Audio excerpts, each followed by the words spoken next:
안녕하세요. 저는 방성애라고 합니다. 본캐는 방송작가죠. 20년 정도 방송 일을 했고요. 지금은 이제 사업가로서 변신 중입니다. 한 3년 정도 방스미디어라는 회사를 운영하고 있고요.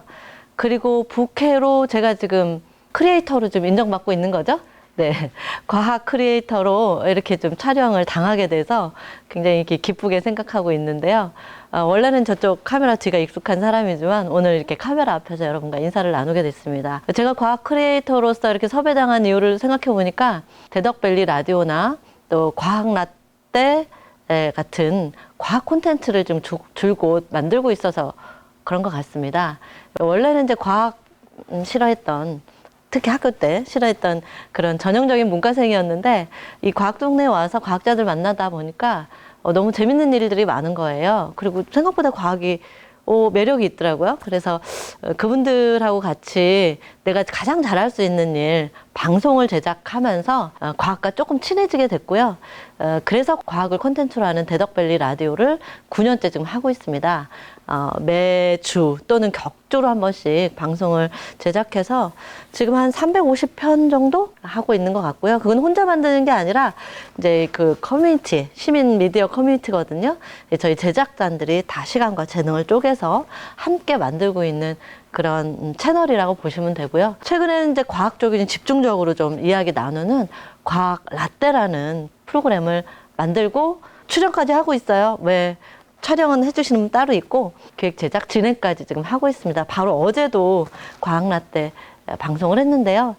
요건 뭐냐면 라떼는 말이야 라고 해서 이제 옛날 얘기하는 걸 요즘 싫어하는 트렌드에 오히려 역으로 우리 옛날 얘기 들어볼 만한 옛날 얘기는 많아. 특히 과학 쪽 이야기는 훨씬 더 집중을 해야 되고 또 그 이야기를 통해서 우리가 기록을 해야 돼 하는 컨셉으로 과학의 시니어들을 만나는 그런 콘텐츠가 바로 과학 라떼예요. 그래서 지역에 과학자들의 슬세권 방송이다. 뭐 이렇게 이제 슬로건을 걸고 슬퍼 신고 이렇게 올 수 있는 그런 방송으로 제작을 하고 있고요. 굉장히 좋아하세요. 특히 이제 많은 분들이 과학 라떼에 출연하신 분들의 면면을 보면 사실 우리나라 과학사에 아주 굵직한 선을 그은 분들이 되게 많으시거든요.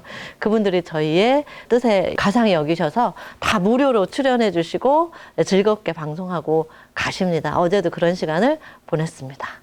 방스미디어를 하면서 이제 영상 그 콘텐츠 사업자니까 과학 콘텐츠를 조금 어떻게 하면 사람들에게 쉽고 재밌게 전달할 수 있을까 하는 고민이 생기죠. 왜냐하면 이제 저는 어떤 분야의 이야기를 대중들의 눈높이에 맞춰서 쉽게 전달하는데 이제 익숙한 사람이잖아요. 방송 작가란.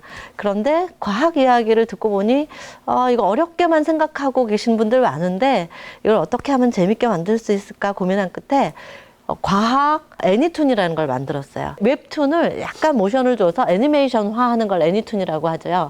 그래서 그거를 과학적 소재, 특히 최신 과학, 옛날 과학적인 소재 말고 대덕 연구단지에서 나오는 그런 과학적 성과물들이 정말 재밌는 게 되게 많거든요. 예를 들면 입으면 힘이 세지는 특별한 섬유 같은 거, 그 섬유로 지은 옷, 그거를 소방관이나 이렇게 힘쓰는 일들이 하시는 분들이 입으면 실제로 근육의 힘이 더 강화되는 그런 옷들이 있거든요. 그런 걸 소재로 이야기를 꾸며서 소방관이 꾸민 어린아이가 자기는 몸이 약해서 꿈을 좀 포기해야 되나 했을 때 이런 과학적 정보를 접하고 꿈을 다시 꾸게 된다는 뭐 이런 식의 이제 스토리텔링을 엮어서 과학적 성과와 재미와 그다음에 대중성을 조금 더 가미한 그런 과학 애니툰 시리즈 만들었어요. 그런데 이제 이렇게 보여드리면 많이 좋아하시는데 저희는 사실 그거 초등학교 저학년용으로 만들었거든요. 그런데 이렇게 실제로 보여드리니까 어른들이 더 좋아하세요. 특히 대덕 연구단지가 있는 이 과학특구 대전을 과학 콘텐츠의 광맥이라고 저는 표현하고 있습니다. 정말 미발굴 광맥. 너무너무 이야기가 많고 콘텐츠 할 거리들이 많거든요. 다만 그걸 어떤 식으로 요리를 하느냐, 이제 요리를 하는 크리에이터들의 몫이죠. 지금 이제 과학 그 연구단지의 정부 출연 연구소 쪽에서도 이런 콘텐츠나 미디어의 중요성을 많이 알고 자체 유튜브를 많이 만들어요. 만들고 또 예산도 많이 쓰시곤 하는데 눈높이를 대중화시킬 필요가 있어 보이는 콘텐츠도 사실 많아요. 너무 어려워서 그림만 봐도 보기가 좀 어려운 일반인들을 향해서 유튜브를 열고 계신다면 조금 더 대중적인 구성, 대중적인 접근법 이런 것들을 해나간다면 무궁무진하다. 정말 이야기가 너무 많다. 저는 특히나 과학적 성과도 성과지만 그런 성과는 논문이나 이런 걸 보면 뭐 어떤 신문기사나 이런 걸 보면 찾아볼 수 있어요. 근데 저는 특히나 과학을 하는 사람에 좀 더 집중을 합니다. 과학적 사고가 익숙한 사람들, 그리고 과학 연구를 통해서 본인의 어떤 나라와 또 인류와 주변에 이바지하고 싶은 어떤 사명감을 갖고 계신 분들이 사실 되게 많으세요. 그래서 이런 사명감이라는 게 사실 되게 처음에는 좀 너무 큰 이야기인가 싶었는데 그냥 본인이 하는 일 자체가 연결돼 있어서 그걸 정말 열심히 해내는 분들이 많으시거든요. 그분들의 이야기를 사실은 저는 많이 담아내고 싶어요. 숨어 있고 묵묵히 자기 자신의 일을 하는 그런 휴머니티한 과학자들 이야기. 그게 바로 제가 하고 싶은 일 중에 하나고요. 또 하나는 과학에 평생 몸바친 30년, 40년, 50년 이쪽 분야에 우리나라 과학 시니어들의 아카이빙을 좀 하고 싶거든요. 특히 미디어 아카이빙. 제가 어제 했던 과학라떼도 사실 그 시작의 하나거든요. 어제 방송하신 분은 인간게놈 프로젝트, 우리나라 파트의 인간게놈 프로젝트를 담당하신 분인데요. 그분 덕에 우리나라 한국인의 인간게놈 그 유전자 비밀이 많이 밝혀졌거든요. 그런데 거기에 대해서 제대로 기록한 미디어가 하나도 없더라.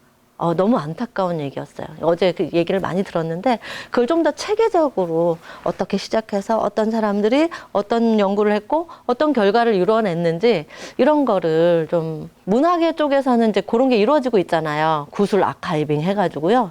문학계 쪽에 예를 들어서 아주 동안 문학계에 투신한 시인, 소설가 이런 분들을 이렇게 구술 프로젝트를 하잖아요. 그런 것처럼 과학계에서도 그걸 좀 해야 되지 않을까. 이제 70대 넘으셔서 언제 또 건강을 잃으실지 모르는 상황들이 굉장히 많이 있거든요. 그런 분들의 소중한 이야기를 좀 이렇게 생생하게 좀 담아냈으면 좋겠다 하는 그런 욕심이 있습니다. 저는 이제 제가 과학 크리에이터라고 생각하지 않고 활동을 하고 있어요. 저는 어떤 분야에든 자신만의 이야기가 있으면 그게 콘텐츠라고 생각하거든요. 그런 점에서 과학이야말로 자신만의 이야기거리가 풍부한 그런 파트이지 않을까 싶습니다. 보석 같은 얘기들을 발굴해내는 과학 크리에이터 방성애가 되도록 하겠습니다. 감사합니다.